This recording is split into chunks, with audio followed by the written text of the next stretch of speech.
Good morning. I feel like we're at church. Everybody's trying to backslide to the back. It is okay to come up a little closer. We might actually be able to hear you. The what? Anybody having fun here yet? Maybe too much fun. Well, I hear the fun really starts. I hear the fun really starts tonight. So we'll see how that goes. The See how many of us stay in line tonight. Thankfully, I'll leave that to you guys, and we're going to check out of here about 7 o'clock. But I want to steal a few minutes of your time. But with that, I want this to be very conversative as well. So don't be afraid to ask questions. The only dumb question is the one you don't ask, and we can't collaborate if we don't communicate. Those two don't go together separately. So don't be afraid to ask questions. We got a few more people filing in. So, but as Marianne said, I'm Ed Roberts, COO, Bozard Ford Lincoln. Also, recently released my first book, Mile One: An Endless Journey to Effective Leadership. And one of the things, as I sent it out to have some people read it early on and give me some feedback on it, I got the most feedback on busy versus effective. And when I was talking to Paul about coming out here and being a part of ASOTU, he says, there's no question what we want you to talk about. And he says, we've all faced those challenges. And it's how do we really become effective? In our business, in any business, we get things done through people. And if it's a sole proprietorship, it is you. And you will be very busy. But if you have employees, then we shouldn't be taking on all those responsibilities. How many of us work in dealers? So several of us. How many of us are in a different role than what we started at a dealer with? A lot of times we move into roles as we grow in the business, and we feel like, well, we was good at the previous role that we was in, so let me continue on doing what I'm doing. And as we move through the business, that's not our responsibility anymore. Our responsibility is to now push those things down to the ones that we have underneath us and help them become the best at that as well, so that they have the opportunity to grow. But a lot of times we feel responsible because that's what got us there, and that's what we got to keep doing. And what we are truly responsible for, no matter what department you're in, no matter what industry you're in, if you lead people, your true responsibility is to connect with your people and bring the most out of them. And more times than not, we fill our plate with all kinds of things that needs to be done. But most of the time, it's not things that needs to be done by us. It's things that our people need to learn how to do. Because our business should flow as well with us there as without us. Because what if something happened and we could not go back to the store? Should things stop? Should the experience level change? The more responsibilities we take on without helping develop the ones underneath us, the less confidence they have of being able to do the job they have to do for you. When you push things down and you help them overcome the obstacles, we're in turn building their confidence. Their confidence that they can do the job and the confidence that they believe you have in them. And that's when you can really start connecting with people. A lot of times we go in and we start with a plan, which we should. We should start with a plan of what we need to get done for the day. And then when someone says, "Oh, I need a moment," you say, "I'll circle back up with you." And then you get caught up in the minutia, and you never circle back up with that person. What if that person needed that connection? And if we're always making ourselves busy, how are we going to necessarily connect with our people and find out what their true why is? Yesterday, When Nicole opened as keynote, she gave us all the mindful things of how to connect with our people and get the most out of it. She also told us what her why is. And that's truly how we connect with our people. We learn what motivates them. When we feel like that we give them a job and that's their motivation, that's not their motivation. That's the enabler for their why. So she told us yesterday that her why, without saying it, is her 4-year-old son. And then showed 2 pictures of him and gave you things of how she tied all those things in with him. That's her why. So that's your connection. That's your connection with that person. How many of our people at our stores that we don't know their why? We don't know what their purpose is. If we don't know their purpose, one of the things she said was appreciation. They're never going to feel appreciated by us. And we can't connect with them and learn their why if we're always busy doing the busy stuff that we should be pushing down and developing our people to do it so it continues to flow. And then guess what? You're growing someone that's ready to take on the next challenge as well. Jimmy, the Tesla individual, spent 5 years with Tesla, has now started his own deal with used EVs. Did you guys sit through his session yesterday? He didn't tell us his why on stage, but I connected with him moments after he came off stage, and within 3 minutes, I could tell you what his why is. His why is his 1-year-old son. He turns 1 on Friday. And he's having his first birthday party on Saturday. And he invited 50 people to that birthday party, figured he might have 20 that shows up. But 45 of them said they'll be there. So he don't have a clue how he's going to handle that, but he's going to overcome it. Because they're there to support him. They're there to support his why. So I'm going to carry that a little bit further. Because we can all do this with our people. Our people tell us all the time what their why is with having conversation with them.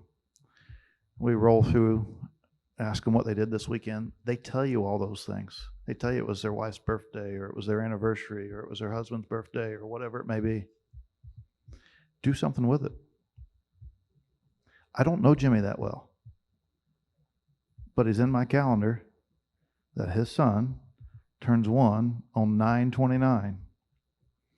Next year, I'm going to reach out to him and say, Jimmy, what are you doing for your son's birthday? He's turning 2 this year. How hard is that? But what kind of connection is it going to make?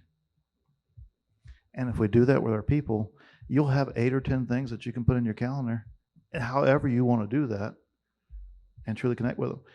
But that takes intentionality. That takes intentionality to go out and make those conversations and to support our people, to develop them, to do the things that we feel like we need to do. A lot of times we zap our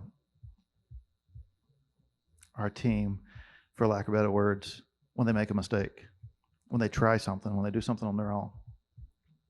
Back that up for a moment. So now we've taken something off our plate. We told them we want them to handle it, so they handle the next thing as well. And when they handle the next thing, they make a mistake. And we think in our mind that that's why I didn't give it to them to begin with, because they're just going to screw it up. Well, that's our opportunity to develop them. You would think from looking at my leg that I never learned how to ride a bicycle, because I got on one the other day and broke my leg. But our kids, when the first time they try to ride a bike, they don't know how to ride them either. And when they crash, we don't go step on them and say, I told you not to do it that way. No, we go brush them off, make sure they're okay, encourage them, tell them that we'll get this. Leading people is no different than parenting. And if we're going to zap our people every time that they do something wrong, we're never going to have initiative takers. We're never going to develop them. They're never going to approach you when they run into an obstacle because they don't want to hear from you. They don't want the next lashing. But again, that's after we push things down. If we don't push things down to them, they're not going to take the initiative to begin with because they're just going to dump it on your plate. But when they do make that mistake, we do have to circle back up with them. Because if we become the cleanup man, you'll still be busy as well. But let's take that a bit further, because sometimes we end up getting to wits end with somebody, and we're the ones at fault. We've pushed things down, and they made a mistake. Well, they had two ways to do it, and they just chose one. And maybe maybe you wasn't around. Maybe we haven't created the connection for them to communicate with you. Whatever it may be, they make a mistake, and then you correct it, and you never tell them. Well, they took a guess that was the way they needed to do it out of the options that they had. So guess what they do the next time? The same thing. And then over time, you're thinking, this person never gets it. They're never going to get it. I've had the same issue with them over and over and over. I'm going to have to make a decision. Who's the person at fault there? We all fall in this trap. I can think, well, that doesn't happen with us. If it's not happening with you, it is still happening at your store. Sorry, thank you.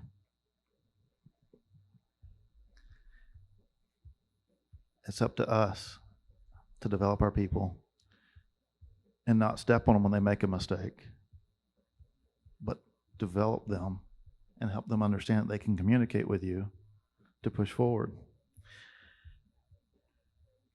A lot of times we come into the store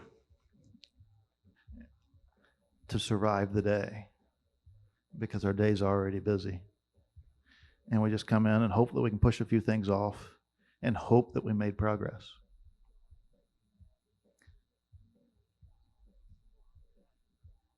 That's not getting anybody anywhere. We'll never thrive by surviving.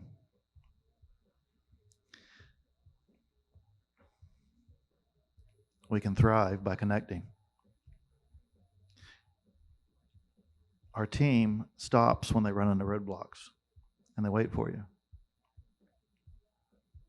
What does that do for efficiency? What does it do for production? They stop. Well, if we're not connecting with them, we're not developing them. And if we're not developing them, we're not creating the pathway for them to come communicate with us. And if we're not creating the pathway for them to come communicate with us, every time they run into an obstacle, they're either going to stop or take a guess. And that guess turns into a mistake. Well, if we had the lack of communication with them to begin with, we probably still have the lack of communication after they make the mistake as well. But if we connect with our team and we observe and we pay attention and we listen to what they're not saying, then we can identify those opportunities and we can identify what their strengths are. And that's truly how we learn to delegate. Delegation is not just taking things off your plate and giving it to somebody else. Delegation is learning what someone's strengths are and giving them the fortitude to run with it. And when you do that, their confidence soars. And when their confidence soars, they start taking the initiative to move forward.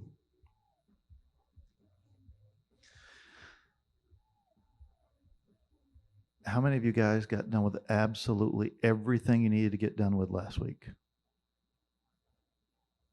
None of us. We all have opportunity in front of us. But how many times do we do things to let it rob our day from us that was not effective at all? We got caught up in being busy. And busy is rarely effective, but in our mind we're telling us, man, I got a lot going on.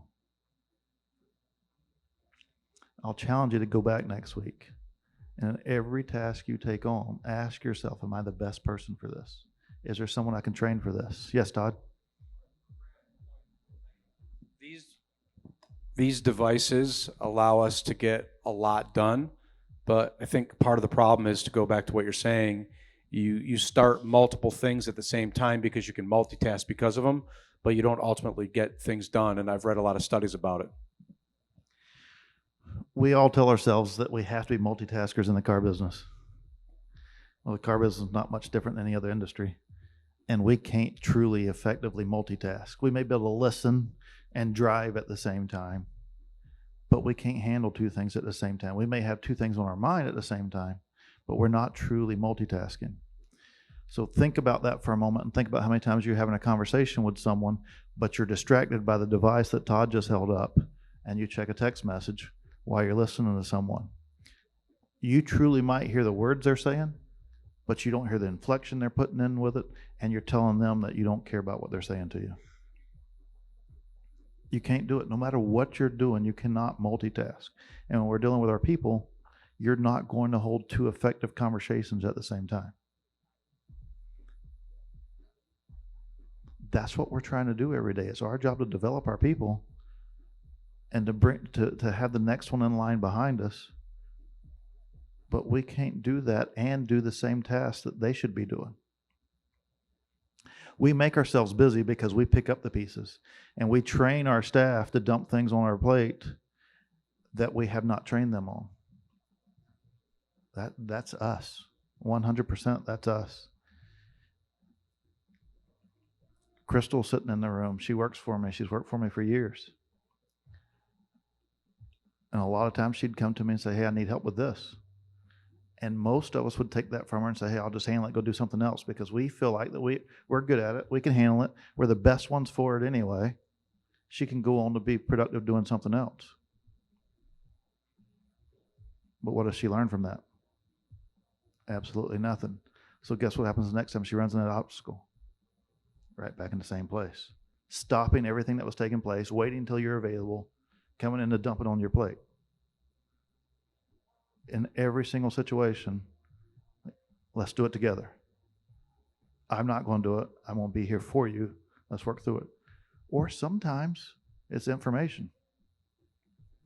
And you know what? We don't need to make the decision when it's informative. They have all the information. They have more information than we do. That's simple. Turning the question back around. What do you think you should do? In almost every situation, they give you the answer. But if you just bark it and say, hey, here's what you need to go do, we've done nothing to build their confidence. We've done nothing to tell them that they can take the initiative. But as soon as we ask the question, what do you think you should do? And they give you the answer, then they go do it. What are you waiting on? You already know what to do. Let's roll. The next time, they're probably not asking you the same question. So all the things that make us busy every day is truly in our mind. We're justifying our existence. And when we justify our existence, nobody wins. But also when we make ourselves busy and we justify in our mind that we're the best person for that, we're preventing ourselves from growing, because you have a capacity as well. You can only handle so much. And if you take on so many things, that's all you'll ever be able to do. And you'll starve off growth of anything you're in charge of. But if we push things down and we keep spreading things out to ones that can handle it, ones that it fits in their wheelhouse, then is there truly a limit? Maybe. Then that's truly when we start to scale. We bring somebody else on, and we pick up something else, and we keep rolling.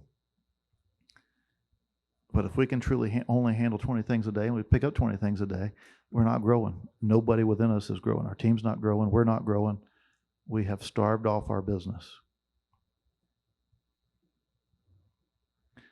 But if you always make yourself available, we can truly work on our business rather than work in our business.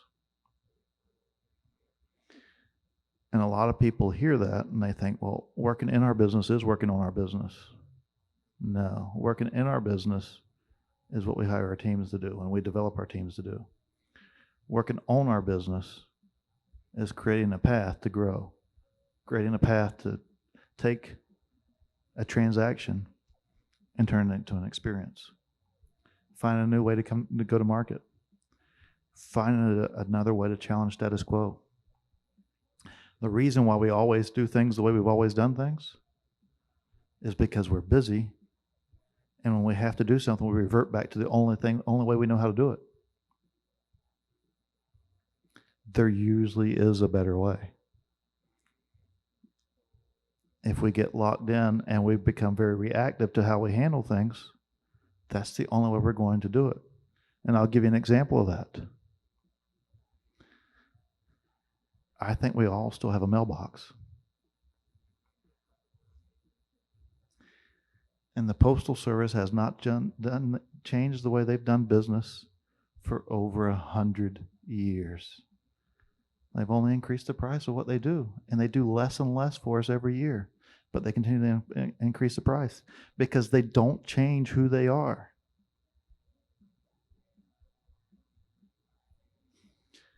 And if we're not challenging status quo, we might as well be the post office. Let's just charge more, send everybody through the same experience they've always went through. It's the way we've always done it. Why not? It's worked for us this long.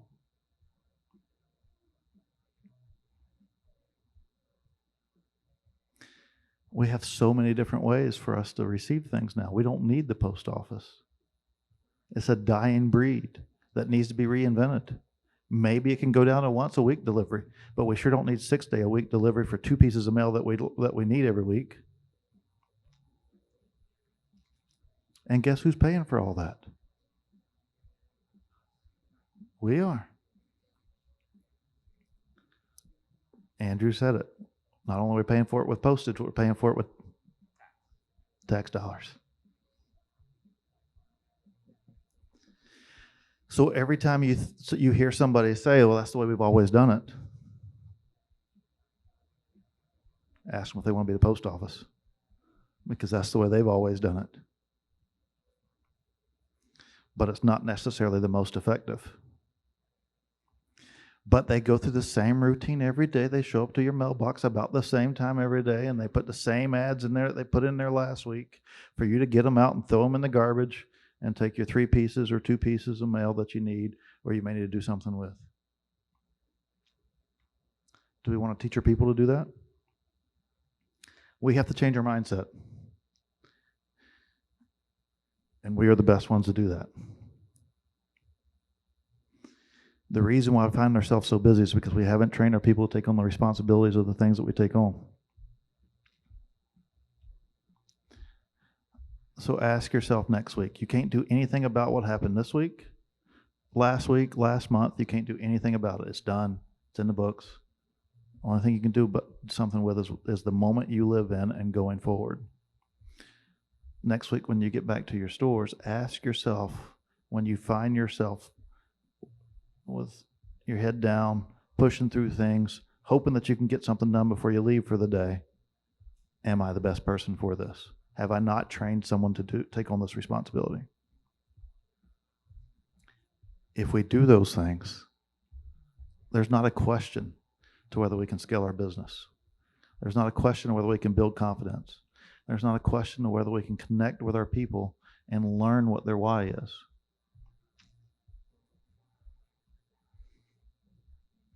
And then when you can go out and say, hey, it's Johnny's birthday this weekend. What are you guys doing? Before you talk about business, now you're tugging on heartstrings. And then you shift to talk about what their responsibilities are, and you have to have those conversations. It's a whole different deal. And the next time you come out, they're not running from you. They're not hoping that you don't ask them questions. They're excited to talk to you about Johnny. Then they're excited to tell you about what they're doing to help you and the organization that they're part of. But without those connections, it's that dread. Here comes Andrew walking through.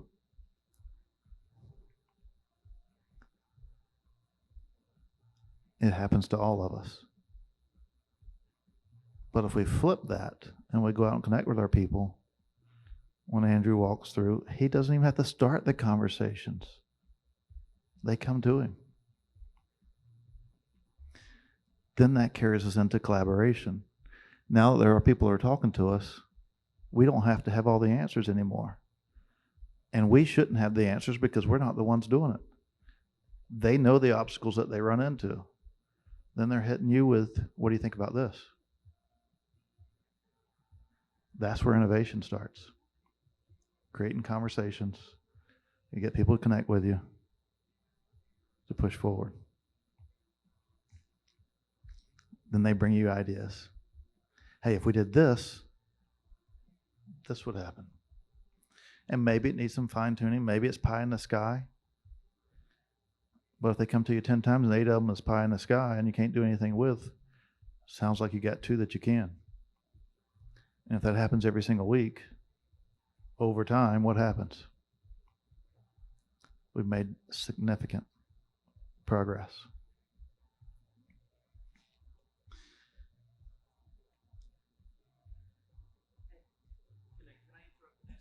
Absolutely. You and your team run a fabulous organization.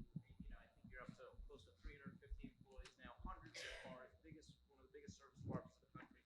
What would you say is the percentage of time that you spend on the connection, the training of your team, the collaboration versus creating the experiences with the guests and ringing the cash register? Letty will tell you, she's in the room here as well, that I go to a lot of these things. I go to a lot of conferences. And I go to about 10 a year, and this month I happen to be at 4 of them, so this is a busy month. And I couldn't do those things if I had responsibilities that I had to get done myself.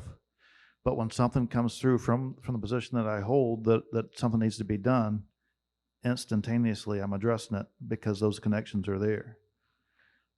So to answer your question more directly on how much time do I spend creating relationships,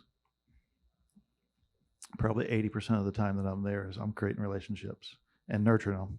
And so to further that, but in the actual viewership, your people, how much of their day, let's say a technician's time in a given day, how much of their time spent on the learning, growing, and developing versus the actual work?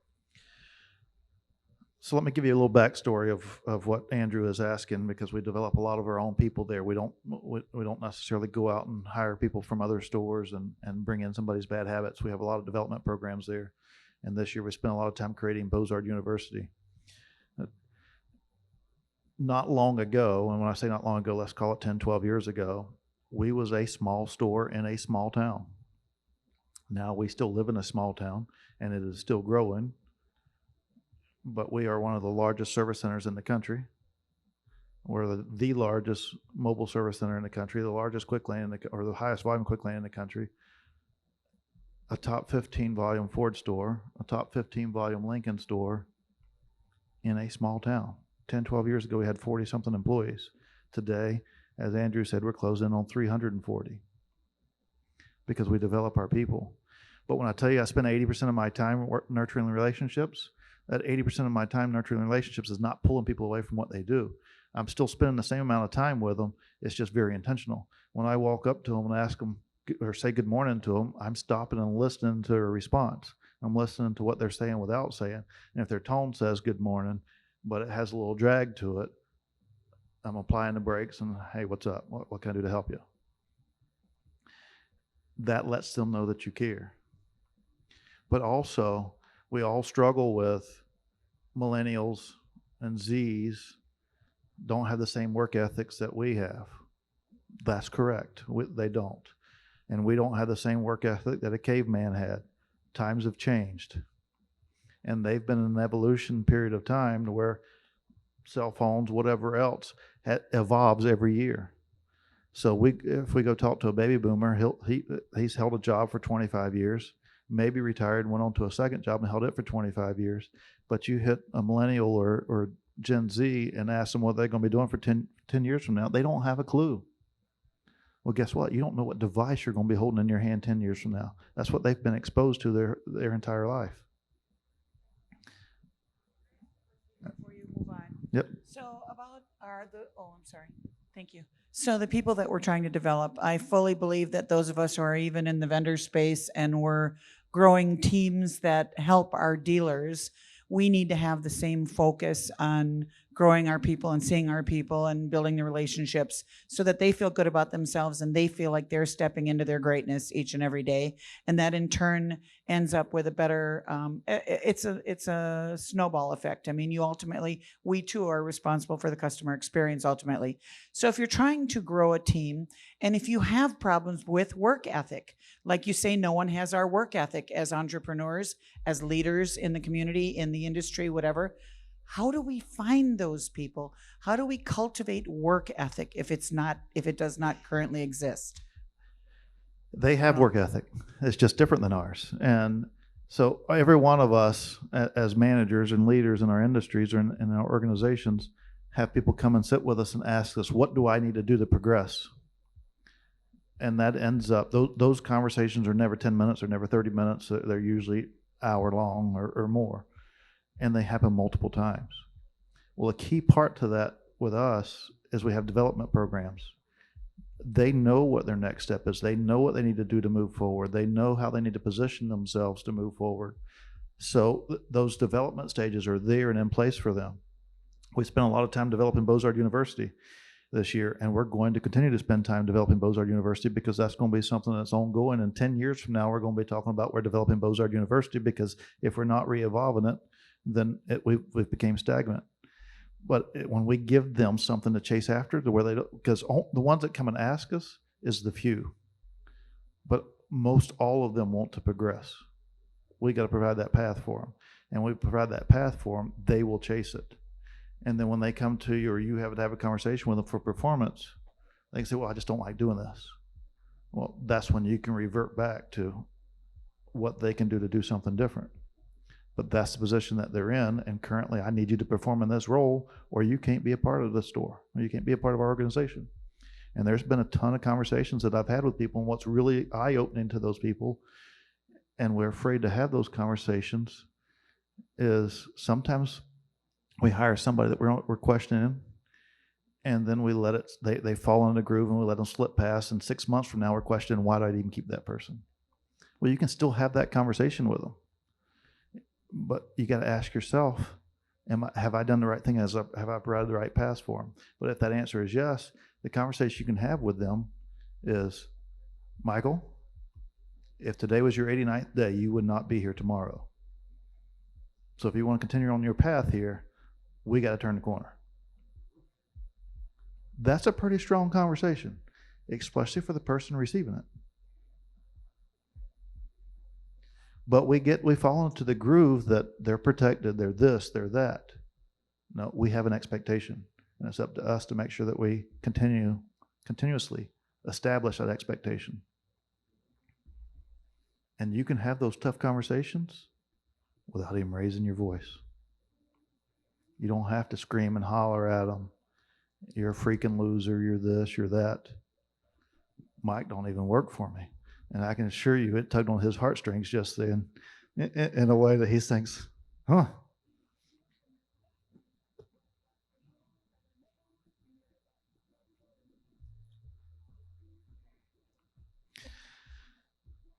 My book that I wrote, the book that I wrote is titled Mal 1, An Endless Journey to Effective Leadership. And Mal 1 is really a metaphor for painting a picture of what needs to be done. And the easiest way to explain it to all of you is, if we was to run a marathon, how long's a marathon? 27 whatever miles, whatever it is. How many? 26 miles. If we was to run a marathon and we need to run 26 miles, can we see that 26 mile when we start? No. All we can see is that next one in front of us, that next one that we have to conquer. And that's everything we do. A lot of people, a lot of our staff does not have the vision to see something different than what it is today. So it's our job to paint that vision, but it's also our job to help them imagine that in their mind on how they can get there.